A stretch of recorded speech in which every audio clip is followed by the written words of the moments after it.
ओम नमो भगवते वासुदेवाय नमः। ओम नमो नारायणाय नमः। ओम नमो भगवते वासुदेवाय कृष्णाय नमो नमः। बंधुजनों, भक्तजनों, आप सभी का आपके इस चैनल ब्राह्मण देव कन्या पर बहुत बहुत स्वागत है। बंधुजनों, भक्तजनों, आज हम श्री पुरुषोत्तम मास, जो कि हर तीसरे साल पर आता है, की कथा सुनेंगे। इस कथा को सुनने मात्र से आपके जीवन की समस्त दुखों का अंत होगा। भगवान श्री हरि विष्णु आपके घर में माँ लक्ष्मी के संग पधारेंगे और उनका आशीर्वाद आपको प्राप्त होगा। तो भक्तजनों, बंधुजनों, चलिए श्री पुरुषोत्तम मास महात्म्य के 8वें और 9वें अध्याय का श्रवण हम इस वीडियो में करेंगे। और यदि आप चैनल पर नए हैं तो चैनल को सब्सक्राइब अवश्य कर लें। तो चलिए कथा शुरू करते हैं। बोलिए ओम नमो भगवते वासुदेवाय नमः। ओम नमो नारायणाय नमः। जय श्री कृष्ण, जय श्री कृष्ण, जय श्री कृष्ण। सूत जी कहने लगे कि हे तपोधनो, भगवान विष्णु और श्री कृष्ण के वचन सुनकर नारद जी अत्यंत प्रसन्न हुए, परंतु फिर भी प्रश्न करने लगे। नारद जी कहने लगे कि हे प्रभु, लक्ष्मीपति जब वैकुंठ को चले गए फिर क्या हुआ? वह सब कृपा करके मुझसे कहिए। हरि का वृत्तांत सबके लिए हितकारक है। ऐसे प्रश्न से प्रसन्न होकर श्री नारायण जगत को आनंद देने वाले वचन श्री नारायण से कहने लगे। हे नारद, जब लक्ष्मीपति वैकुंठ को चले गए तो अधिक मास को अपने धाम में अपने पास बुलाया। वहां वैकुंठ में बसकर अधिक मास अत्यंत आनंद करने लगा और भगवान के साथ क्रीड़ा करने लगा।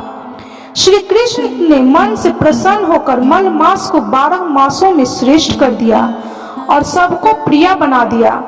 इस प्रकार भक्त वत्सल भगवान युधिष्ठिर और द्रौपदी को कृपा से देखते हुए अर्जुन से बोले, हे राजसिंह, दुख में डूबे होने के कारण तुमने तपोवन में आए पुरुषोत्तम मास का आदर नहीं किया और वृंदावन चंद्र का प्रिय मास आपके वन में रहने से अनजाने से चला गया। भय से दुखित मन वाले भीष्म द्रोण भी नहीं जान पाए और भय के द्वेष से तुमने नहीं जाना। वेद व्यास जी से प्राप्त विद्या आराधना में लगे रहे। भयंकर युद्धशाली अर्जुन इंद्रप्रस्थ गए और उसके दुख से दुखित आप लोगों में नहीं जाना। अतः अब क्या करना चाहिए? मनुष्य को प्रारब्ध भोग अवश्य भोगना पड़ता है। मनुष्य प्रारंभ से ही सुख, दुख, भय और आनंद को प्राप्त होता है। अतः सदा भाग्य पर ही भरोसा रखो। हे महाराज, आपके दुख का दूसरा कारण कहता हूँ। इतिहास पूर्वक इस कथा को अच्छी तरह श्रवण करो। कृष्ण कहने लगे कि यह द्रौपदी पूर्व जन्म में महाभाग्यशाली ब्राह्मण की पुत्री थी। कुल काल व्यतीत होने पर 12 वर्ष की हो गई। अपने पिता की यह एक ही पुत्री थी और बड़ी चतुर, गुणवती और सुंदरी होने के कारण यह पिता को अत्यंत प्रिय भी थी। यह पड़ोसन सखियों का सुख देखकर पुत्र पौत्र की इच्छा करने लगी और विचारने लगी कि ऐसे मेरे भी अच्छे गुण और भाग्य वाले, भरता और सुख देने वाले श्रेष्ठ पुत्र किस तरह उत्पन्न हो। परंतु प्रारब्ध ने तो पहले ही नाश कर दिया। क्या करूं? क्या किसी मुनि के पास जाऊं या किसी तीर्थ में जाकर वहां पर रहूं? मेरा भाग्य कैसे सो गया है कि कोई भरता मेरी इच्छा नहीं करता है। बड़ी आश्चर्य की बात है कि मेरे भाग्य से मेरा पंडित पिता भी मूढ़ हो गया है। विवाह काल प्राप्त होने पर भी मुझे अच्छे वर को नहीं सौंपता। पति के दुख की पीड़ा तथा कुमारी में स्वामी का सुख जैसे मेरी सहेलियां सखियां जानती हैं, मैं नहीं जानती। ऐसे आकुल तथा व्याकुल वाले मनोरथों की चिंता से मेरी भाग्यवती माता पहले ही मर गई। शोक और मोह की तरंगों से पीड़ित कन्या का पिता मेधावी ऋषि राज भी पृथ्वी में विचरने लगे, पर कन्या के निमित्त जोड़ी का वर ढूंढने पर नहीं मिलने से अपने मनोरथ में निराश हो गया। पुत्री के और उसके अपने दुर्भाग्य से उसको दारुण तीव्र ज्वर हो गया। तब वह ऋषिराज सब शरीर में अति शूल होने के कारण व्याकुल हो गया और श्वास पर श्वास से युक्त होकर लौटता गिरता घर आकर पृथ्वी पर गिर पड़ा। जैसे मदिरा पान करने से मूर्छा को प्राप्त हो जाता है, और अपनी पुत्री का स्मरण किया। जब तक पुत्री भय से व्याकुल होकर अपने पिता के पास आई, तब वह मरने के सदृश हो गया। दैव योग से अकस्मात कांपता हुआ और कन्यादान के प्रसंग से उठते हुए महोत्सव से रहित वर पूर्व काल के लिए गृहस्थ धर्मों से रहित होकर संसार की वासना को छोड़कर हरि में मन को लगाता हुआ वह मेधावी ऋषिराज श्री हरि पुरुषोत्तम को स्मरण करने लगा।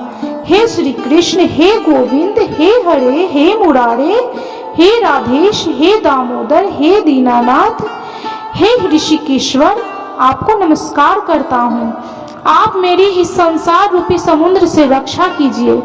इस प्रकार ऋषि राज मुनि के वचन सुनकर बहुत जल्दी भगवान के पार्षद मरे हुए मुनि के जीव आत्मा को लेकर भगवान के वैकुंठ धाम को चले गए, और वह पुत्री पिता का मरण सुनकर हाय हाय रोती हुई पिता के देह को गोदी में लेकर विलाप करने लगी। अत्यंत दुखित होकर दारुण विलाप करती हुई मानो उसका पिता जीवित हो, अत्यंत व्याकुल होकर कहने लगी, हाय पिता, मुझको किसके सहारे छोड़कर विष्णु लोक में चले गए। हे तात, अब मैं बिना पिता के किसके पास रहूंगी? न मेरे भाई हैं, न कोई कुटुंबी, मेरी तपस्विनी माता भी नहीं है जो मेरे भोजन तथा वस्त्रों की चिंता करती। अब इस दिशा में मैं भी मर जाऊंगी, जीने से अब क्या काम है। उसे इस प्रकार बारंबार रोते और विलाप करते हुए सुनकर उस वन में रहने वाले ब्राह्मण सोचने लगे कि अत्यंत करुणा भरे स्वर से इस तपोवन में कौन रोता है। फिर तपस्वी मेधावी ऋषि की पुत्री का रोना निश्चय करके वहां पहुंचे, और वहां पुत्री की गोदी में मरे हुए मुनि को देखकर वन में रहने वाले मुनि ऋषि की लाश को लेकर श्मशान घाट में ले जाकर अंत्येष्टि विधि से चारों तरफ काष्ठ लगाकर जला दिया, और कन्या को समझा बुझाकर सब अपने अपने घरों को चले गए।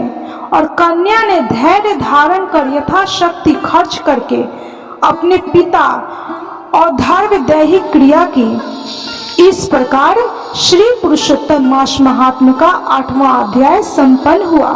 तो बोलिए ओम नमो भगवते वासुदेवाय नमः, ओम नमो नारायणाय नमः। जय श्री कृष्णा, जय श्री कृष्णा, जय श्री कृष्णा। बंधुजनों, अब हम इसी वीडियो में 9वें अध्याय का भी श्रवण करेंगे। तो बोलिए ओम नमो भगवते वासुदेवाय नमः। जय श्री कृष्णा, जय श्री कृष्णा, जय श्री कृष्णा। सूत जी कहने लगे कि इसके बाद नारद जी विस्मय युक्त से हो मेधावी ऋषि की कन्या का वृतांत पूछने लगे। नारद जी ने पूछा कि हे प्रभु, फिर उस ऋषि कन्या ने वन में क्या किया? क्या किसी ऋषि ने उसके साथ विवाह किया? नारायण कहने लगे कि इस कन्या ने दुख के साथ अपने पिता का स्मरण करते हुए वहां आश्रम में रहकर कुछ काल व्यतीत किया। भाग्यवश एक दिन उस वन में अपनी इच्छा से विचरण करते हुए महाकोप वाले दुर्वासा मुनि आ गए। आश्रम में मुनि को आता हुआ देखकर शोक सागर में डूबी हुई उस कुमारी ने उठकर धीरज धारण करके मुनि के चरणों में नमस्कार किया। नमस्कार करके मुनि को अपने आश्रम में लाई। अर्घ्य पाद्य और वन के नाना प्रकार के फलों से आदर करके मुनि का पूजन किया। फिर ऋषि कन्या आदर से कहने लगी कि हे मुने, आपको नमस्कार है। मुझ दुर्भागिनी के आश्रम में आपका कैसे आना हुआ? आपके आने से मेरे भाग्य का उदय हो गया, अथवा मेरे पिता के पुण्य प्रताप से मुझको समझाने के लिए आप यहाँ आए हैं। आप जैसे महात्माओं के तीर्थ रूपी पांवों के रज कर्ण को स्पर्श कर मेरा जन्म सफल हो गया। जो आप जैसे महात्माओं का मुझे दर्शन हुआ। इस प्रकार कहकर यह बाला उनके आगे चुपचाप होकर बैठ गई। तब दुर्वासा मुनि कुछ हंसकर बोले, धन्य धन्य हे ब्राह्मण पुत्री, तुमने अपने पिता के कुल का उद्धार कर दिया है। कन्या बोली कि हे मुनि, आपके वचनों को सुनकर मेरा दुख दूर हो गया। हे मुने, आप कृपा कर ऐसा उपाय बतलावें जिससे मेरा दुख दूर हो। मैं दुख शोक में अग्नि की ज्वाला से जल रही हूँ, इसको शीघ्र बुझाओ। मेरे हर्ष उपजाने वाला और कोई नहीं दिखाई देता। मुझको धैर्य देने वाली न तो मेरी माता है और न पिता न भाई। मैं दुख पीड़ित किस प्रकार जीवन निर्वाह करूं? जिस दिशा को देखती हूँ वहीं अंधकार दिखाई देता है। अतः हे तपोनिधे, मेरे दुख को दूर करने का उपाय जल्दी करिए। ऐसा कहकर वह बाला उनके आगे बैठ गई। दुर्वासा मुनि उसके उपाय के वास्ते सोचने लगे। श्री नारायण कहने लगे कि हे नारद, इस प्रकार मुनि कन्या के वचनों को सुनकर मुनि दुर्वासा विचार कर अत्यंत कृपा करके इस बाला को देखकर कुछ हितकारक वचन बोले। इस प्रकार श्री पुरुषोत्तम मास महात्म्य का 9वां अध्याय संपन्न हुआ। तो बोलिए ओम नमो भगवते वासुदेवाय नमः, ओम नमो नारायणाय नमः। जय श्री कृष्णा, जय श्री कृष्णा, जय श्री कृष्णा। यह कथा भोग और मोक्ष प्रदान करने वाला है। यह उत्तम वृतांत सभी कामनाओं को अवश्य पूरा करता है। इस प्रकार इस चरित्र को पढ़ने व सुनने वाला ज्ञानी मनुष्य सभी पापों से मुक्त हो जाता है। उसे यश, स्वर्ग और आयु की प्राप्ति होती है। जो मनुष्य भक्ति भाव से इस कथा को पढ़ता है उसे अपने सभी सत्कर्मों के फल की प्राप्ति होती है। यदि यह वीडियो आपको अच्छी लगी हो, यह कथा अच्छी लगी हो तो कृपया वीडियो को लाइक, शेयर और सब्सक्राइब जरूर करें और कमेंट में जय श्री कृष्णा, श्री हरि विष्णु।